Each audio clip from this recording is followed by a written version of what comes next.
अभी भी देखो राजल के पास में बच्चा बैठा है, तो कितना अच्छा है। छोटे छोटे बच्चों को सत्संग, आप सोचते होंगे कि इनको सत्संग समझ में नहीं आता, इनके ऊपर इन परमाणुओं का प्रभाव पड़ता है। मुझे याद है महाराज जी कहते थे कि मैं मेरी माँ की गोदी में लेटा रहता था जब सत्संग होती थी तब। तो महाराज जी कहते हैं, मुझे तो याद नहीं है कि ये तो माँ की गोदी में बैठ के सत्संग सुना हुआ है। तो ऐसे आपकी गोदी में बच्चे सत्संग सुनेंगे तो इनका जीवन पवित्र हो जाएगा। बहुत अच्छा है। तो कल की कहानी के बारे में कौन बताएंगे?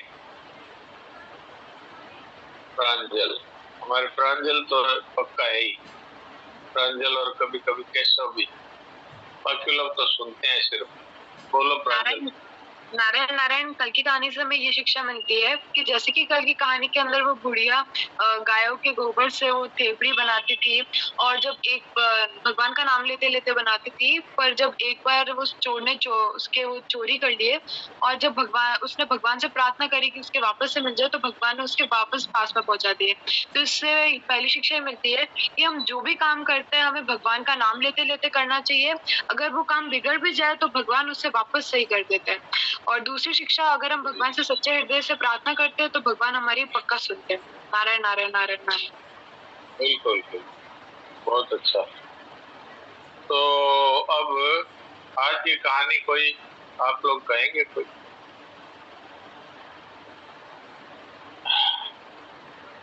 राम नारायण जी कहेंगे? अच्छा सुनाइए, राम नारायण सुनाइए।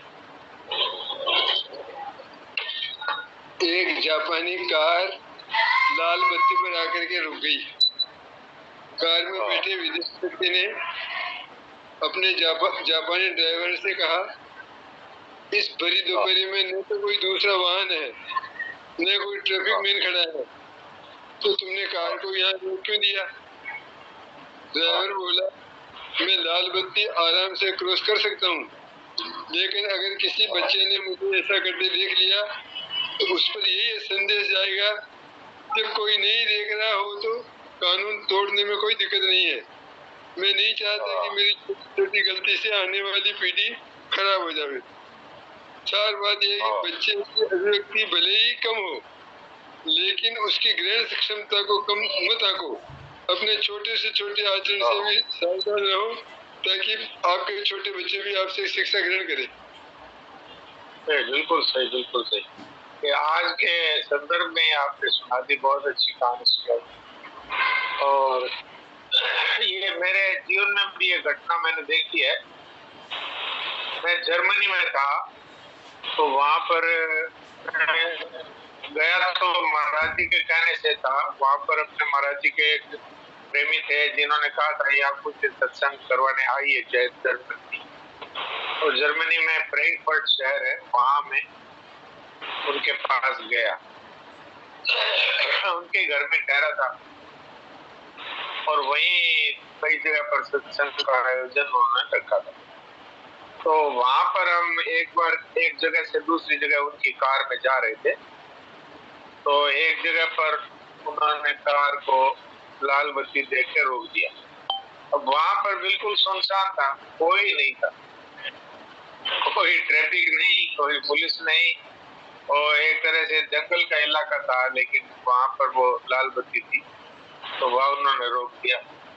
तो मैंने तो हिंदुस्तानी होने के नाते हमारी तो याद तो था, तो हमने कह दिया कि यार आप क्यों रुक गए, लाल बत्ती है। तो लाल बत्ती तो है, पर यहाँ तो न तो कोई ट्रैफिक है न कोई पुलिस है। उन्होंने कहा यहाँ का नियम है ट्रैफिक रूल का पालन करना, तो चाहे भले कोई खड़ा हो चाहे ना हो, हम तो लाल बत्ती हरी होने पे ही चलेंगे। तो हमारे हिंदुस्तान में तो पुलिस वाला खड़ा रहे तो भी उसको गाली दे के निकल जाते हैं। तो हम लोगों का चारित्रिक पतन हो गया बहुत। ये बात तो जरूर है कि वहां पर नियम बहुत कड़े हैं, और अपने हिंदुस्तान में अंग्रेजों के 1800 कुछ संघ के बनाए हुए नियम पे अभी भी ये हमारे जो तथाकथित नेता लोग हैं ये चल रहे हैं। इनको अपनी संसद में और राज्यसभा में अपनी तनख्वाह बढ़ाने से फुर्सत नहीं है, पर इनका काम है जो पुराने रद्दी कानून है उन कानूनों को बदल करके नए कानून पास करना। इनके लिए इनको हम चुन कर भेजते हैं। आज 1860 के कानून लेकर के पढ़े हैं, तो कल ही मैंने पढ़ा था दक्षिण कोरिया में यदि कोई सीमा पार करके बिना वीजा के अवैध रूप से घुस जाए तो उसको पूरी जिंदगी जेल में डाल देते हैं। और दो तीन ऐसे देशों के नाम है जो मुझे अभी ठीक से याद नहीं है, जापान और दो तीन देश। वहां पर तो ये है कि आपको अनिश्चित काल के लिए डिटेन कर दिया जाएगा, कैंपों में डाल दिया जाएगा, फिर आप पर केस चलेगा, फिर आपको फाइन किया जाएगा, और फाइन नहीं होगा तो आपको और लंबी जेल की सजा होगी, और फिर आपको निष्कासित करके वापस अपने देश निकाल दिया जाएगा। इतने कड़े कानून है। एक जगह तो फांसी की सजा है अगर कोई अवैध रूप से घुस जाए। तो हमारे यहाँ पता है क्या है, हमारे यहाँ अवैध रूप में घुस गए तो उसके लिए राशन कार्ड बन जाता है, घूस दे करके उसके लिए आधार कार्ड बन जाता है, और उसके लिए अभी तो ये हालत हो रही है कि उनके लिए सरकारी फ्लैट में उनको निवास दिया जाता है, केवल इसलिए कि वो हमारे वोट देंगे। हमारे आसपास में बांग्लादेश से कितने लोग घुस रहे हैं, पाकिस्तान से कितने लोग घुस रहे हैं, म्यांमार से कितने घुस रहे हैं। अभी वो रोहिंग्या सब आ गए, उनको दिल्ली में उनके लिए सरकारी फ्लैटों में उनको ठहरा रहे खाली इसलिए कि ये हमारे वोट देंगे। तो कितना हम लोगों का पतन हो गया। तो इसलिए ये सत्संग के सिवाय और कोई उपाय नहीं है बचने का। सत्संग करेंगे तो कम से कम तेरे भावे जो करे भलो बुरो संसार, नारायण तू बैठ कर अपना भुवन हुआ, अपना तो मनुष्य जीवन सफल करें। अब दुनिया तो अब अपने कहने से कोई चलने वाली नहीं है। और अगर आज भारतवर्ष में लॉर्ड मैकाले की शिक्षा पद्धति के कारण से जो हमारा विनाश हुआ है, जो पहले गुरुकुल थे उन सब गुरुकुलों को अवैध घोषित करके और उनको सबको हटा दिया, और फिर एक ऐसी शिक्षा पद्धति लागू की जिसमें आदमी नौकरी बनने के लिए उत्सुक रहता है। बस किसी को पूछो भाई आप क्यों पढ़ रहे हैं, बस बढ़िया नौकरी करूंगा, मतलब नौकर बनूंगा। किसी को मालिक बनना, किसी को व्यापार में ऊंचा बढ़ना, किसी को अपना खुद का कुछ सीख करके और आगे बढ़ना, वो नहीं, बस जैसे भी हो नौकरी करूंगा।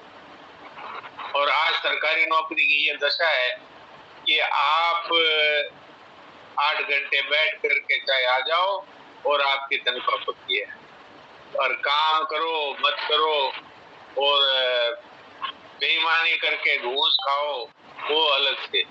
तो ये इतना भयंकर पतन हुआ है, इसका कारण है हमारे गुरुकुल शिक्षा पद्धति का विनाश कर दिया अंग्रेजों ने, और उसके बाद में जो ये देश का बटा बैठ गया। आज हम लोग कह रहे हैं भाई अपने बच्चों को अपने तो बचाओ, और संसार में तो बाहर तो कुशन के सिवाय कुछ नहीं है, ऐसी तो शिक्षा है और ऐसा ही संग है। पर अगर बचना है तो सत्संग में बच्चों को लगाओ, और बड़ों बूढ़ों को भी लगाओ, उनको भी कहो कि भाई आओ, अब तुम्हारे अंतिम दिन रहे तो कम से कम अभी भगवान का नाम ले लो, तो बड़ा भारी उपकार होगा। और जो सत्संग में लाकर बिठा देता है ना, उसका तो सेठ जी कहा करते थे कि भाई उसकी दलाली में ही कल्याण कर देते हैं भगवान। तो ये मैंने बहुत सी बातें अभी इस संदर्भ में आपकी सेवा में रख दी। अब किसी का कोई प्रश्न हो तो प्रश्न कर सकते।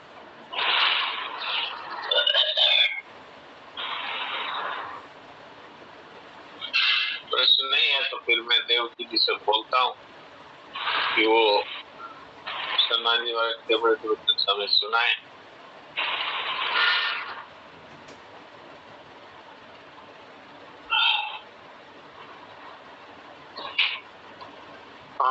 पंडित जी सुना दीजिए। नारायण नारायण नारायण। बात चल रही थी असाधनों की उत्पत्ति। प्राकृतिक दोष नहीं है और साधनों की अभिव्यक्ति व्यक्तिगत उपज नहीं है। समस्त असाधनों की उत्पत्ति भूल जनित है। समस्त साधनों की उत्पत्ति भूल जनित है। माने कि असाधन जो है वो पैदा होते हैं, असाधन है वो पैदा होते हैं, और जो साधन है वो भगवान की तरफ से हमारे मनुष्य जीवन में स्वतः होते हैं। तो असाधन किसका नाम है? जिसको हम जानते हैं कि ये गलत है, उसका नाम असाधन। तो हम एक नियम ले ले, अगर भाई हम वो नहीं करेंगे जो नहीं करना चाहिए, बस इतना, बस इतना नियम, इसको आज से ही शुरू कर दें तो जीवन में साधन, जिसको साधन कहते हैं ना, जब तब ध्यान पूजा पाठ ये सब न करने पर भी और उसका जीवन साधन में हो जाएगा। मैं ये नहीं कहता हूँ कि जो पूजा पाठ कर रहे हैं, जब तक ध्यान कर रहे हैं वो छोड़ दें, ये मैं नहीं कह रहा, वो तो करते रहे। पर अगर कोई ऐसा है कि जो जब तक ध्यान पूजा पाठ नहीं कर पा रहा है तो वो केवल इतना करे कि मैं वो नहीं करूंगा जो जिसको मैं गलत समझता हूँ, बस इतना ही। बहुत से लोग कहते हैं कि भाई शास्त्रों में तो बहुत लिखा है, ये मत करो, ये मत करो, ये मत करो। हम तो शास्त्र पढ़े नहीं, हम जानते नहीं। आपके लिए पूरा शास्त्र इतना ही है, आप जो जानते हो ये गलत है, बस वो मत करो, बस इतना ही। इतने मात्र से आपके जीवन में जो स्वतः सिद्ध साधन है वो प्रकट हो जाएगा। मैंने कई बार उदाहरण दिया, एक बार फिर दे देता हूँ। जैसे कोई ये निर्णय कर ले कि आज इस क्षण के बाद मैं झूठ नहीं बोलूंगा, अगर ये पक्का निर्णय कर ले तो आप बताइए वो सत्यवादी हो जाएगा कि नहीं हो जाएगा? बस इतना ही आप बता दीजिए।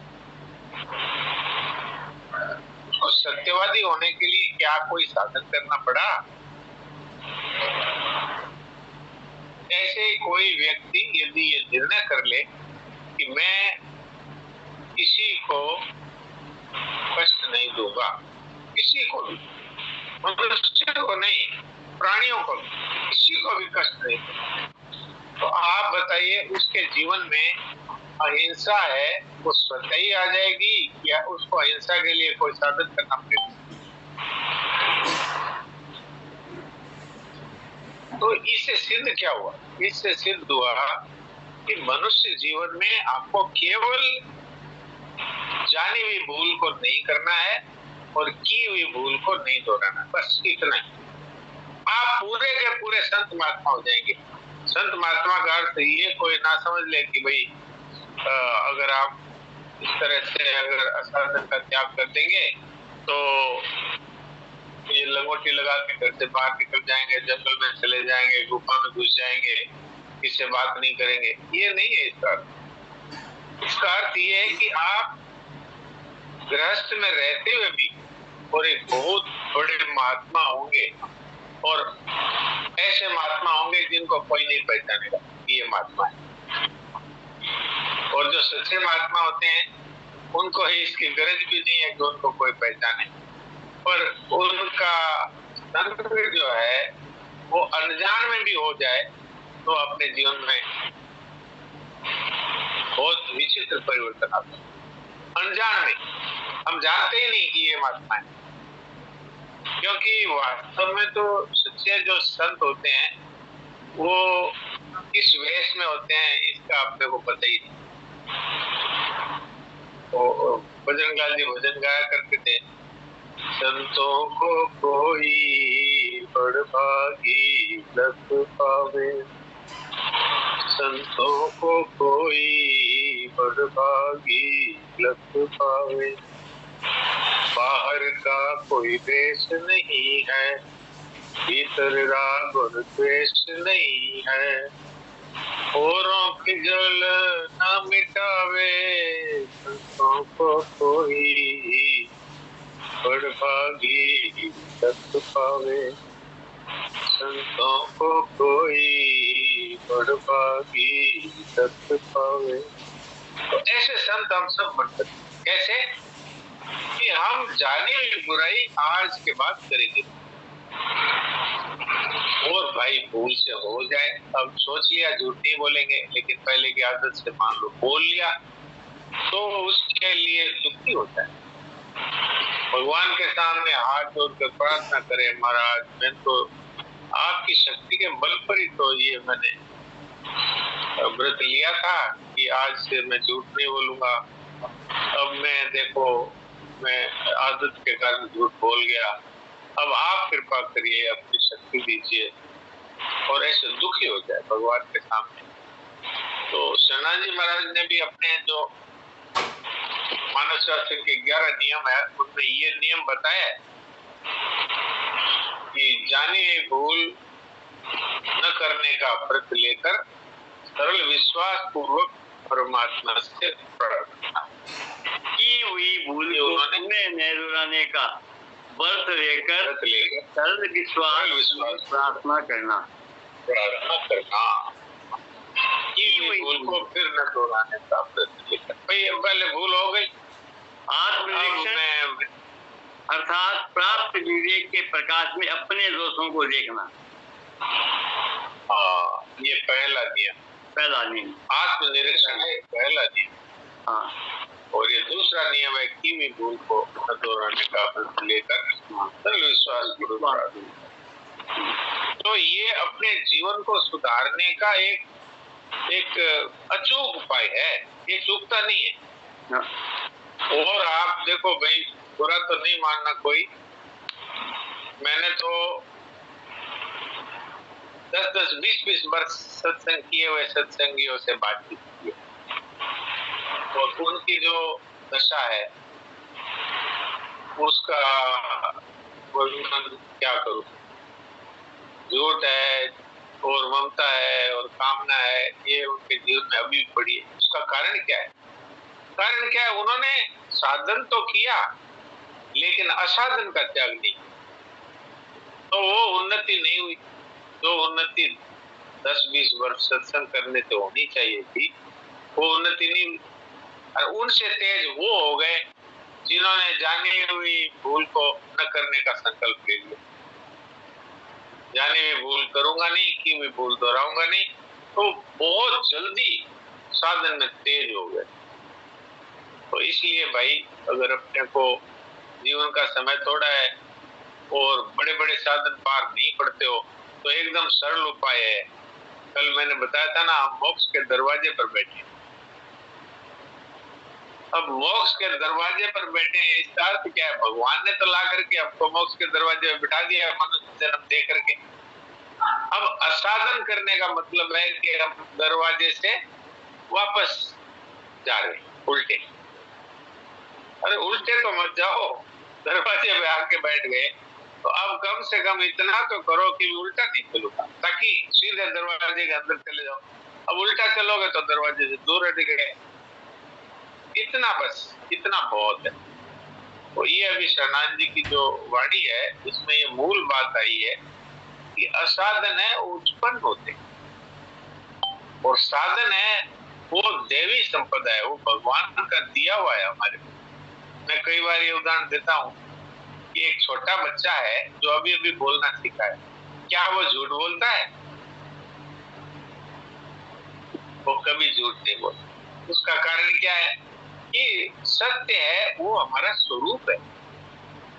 अब वही बच्चा जब कुसंग में पड़ जाता है तो झूठ बोलना सीख जाता है, लेकिन जब वो बोलना ही अभी शुरू किया है तो वो सत्य ही बोलता है। इससे सिद्ध क्या हुआ कि हमारा जो वास्तविक स्वरूप है वो सत्य स्वरूप है।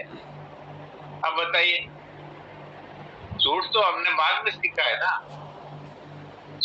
झूठ है, कपट है, ये तो बाद में सीखा हमने कुसंग से। तो अब उपाय क्या है इसका? उपाय ये है कुसंग का त्याग करें, सत्संग करें, और सत्संग में भी ये मूल बात को पकड़ लें कि आज के बाद मैं वो नहीं करूंगा, वो नहीं करूंगी जो मैं जानती हूँ या जानता हूँ ये गलत है, वो मैं नहीं करूंगी, नहीं करूंगी, नहीं करूंगी, नहीं करूंगा, नहीं करूंगा, नहीं करूंगा, बस ये पक्का नहीं।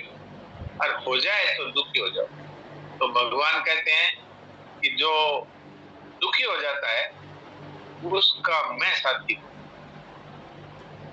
मैं उसका बचाव करता हूँ, उसको याद दिलाता हूँ, उसकी सहायता करता हूँ, क्योंकि भाई सही रास्ते चल रहा है।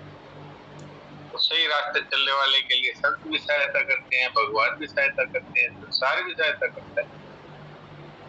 महाराज जी कहा करते थे कि चोर है सबको लूटते हैं, लेकिन अगर कोई जंगल में साधु महात्मा मिल जाए तो उसको जाके हाथ जोड़ करके और अपने पास कुछ होता है वो देते हैं, खाने का फल या कुछ भेंट पूजा करते हैं। महाराज आप क्यों? कि वो सही रास्ते चलने वालों को सब सहायता करते हैं। तो आज से ये एक निर्णय लिया जाए कि भाई कि भूल को फिर नहीं दोहराऊंगा, और भगवान से सर्वविश्वास प्रार्थना करें, तो आप कृपा करिएगा, अपने आपकी शक्ति पर आधारित होकर ये व्रत ले रहा हूँ, आप व्रत निभाना मेरा। तो भगवान बहुत तैयार बैठे, और कोई सोचता होगा भगवान तो कहाँ बैकुंठ में बैठे होंगे, हम उनको अभी ये कहते हैं तो कहाँ सुनेंगे। अरे वो हमारे भीतर विराजमान है, ईश्वर सर्वभूतानां हृदय से और ईश्वर बैठे। एक तो ये था कि अपने लिए भजन करना तो करने वाला तो हिरण्यकश्यप होता है। ये क्या है? ये जरा ऊंची क्लास के विद्यार्थी, ऊंची क्लास के विद्यार्थियों के लिए बात है ये। अभी हम लोग तो सब क्या है कि पहली दूसरी तीसरी कक्षा के विद्यार्थी, तो हमारे लिए तो इतना काफी है। हाँ, इसका अर्थ मैं बता देता हूँ, इसका अर्थ क्या है। इसमें कोई रहस्य तो है ही। हाँ, रहस्य तो है ही, वो तो मैंने रहस्य तो महाराज जी से मैंने समझा है, वो आपको बता देता हूँ। देखिए, हमारा जो वास्तविक स्वरूप है वो परमात्मा के स्वरूप जैसा ही है। हाँ, तो क्या हमारे आत्मा के लिए कुछ भी साधन करना जरूरी होता है? नहीं होता है। तो जो अपने लिए करता है वो तो एक प्रकार से वो धोए हुए को धो रहा है। एक कपड़ा है बिल्कुल उज्जवल है, एकदम चमकदार सफेद है, अब आप उसको धो रहे हैं।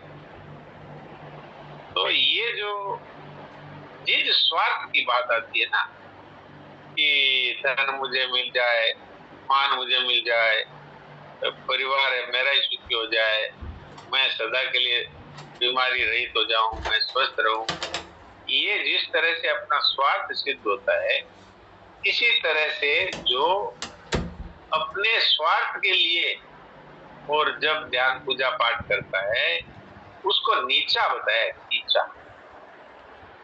जैसे हिरण्यकश्यप ने क्या किया था कि मैं किसी भी प्रकार से न मरूं, इसके लिए उसने तप किया। तो उसने कोई दूसरे के हित का कार्य तो किया नहीं, वो अपने लिए ही सब कुछ किया उसने अपनी जिंदगी में, तो तब भी अपने लिए किया। तो इसलिए उसकी तुलना कर दी कि भाई अपने लिए जब त्याग करने वाला, तप करने वाला वो हिरण्यकश्यप की तरह है। लेकिन इसमें ये बात जरूर समझनी चाहिए कि अपने लिए भी जो सही रास्ते चलता है वो हिरण्यकश्यप नहीं है। अपने लिए जो तप इत्यादि करके दूसरे को मारना चाहता है वो हिरण्यकश्यप ने क्या किया? महाराज जी ने एक जगह देवी की माता को भी कह दिया, देवी की माता को कह दिया था कि अरे अपने लिए स्नान करते हो गंगा जी में। तो देव की माता जी तो तीसरी चौथी क्लास की विद्यार्थी नहीं थी ना, जिनको संत लोग जानते हैं कि इनकी साधना ऊंची है, उनके ऊंची बात कही जाती है। तो ये कोई राग भी उसी के लिए है क्या ये? हाँ, ये उसी के लिए है कि मनुष्य को समझाया जाए कि भाई जो कुछ भी करो वो संसार के हित के लिए करो। जप भी संसार के हित के लिए, तप भी संसार के हित के लिए, पूजा पाठ भी संसार के हित के लिए।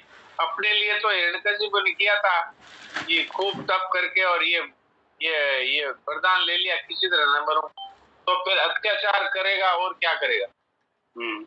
अरे किसी तरह नहीं मरेगा तो वो तो वही करेगा जैसे प्रहलाद जैसे भक्त को मारना चाहा, ऐसे ही वो तो अत्याचार ही करेगा। इसलिए कहा कि अपने लिए करने वाला हिरण्यकश्यपु है। तो जो परमात्मा के प्रेमी भक्त हैं उनको क्या अपने लिए कुछ करने की आवश्यकता है? उनको तो संसार की सेवा करनी है। अब संत महात्मा जैसे हैं, तो संत महात्मा है वो अपने लिए कुछ करते हैं क्या? वो जब ध्यान पूजा पाठ भी सब संसार के लिए करते हैं। इस दृष्टि से वो बात कही गई।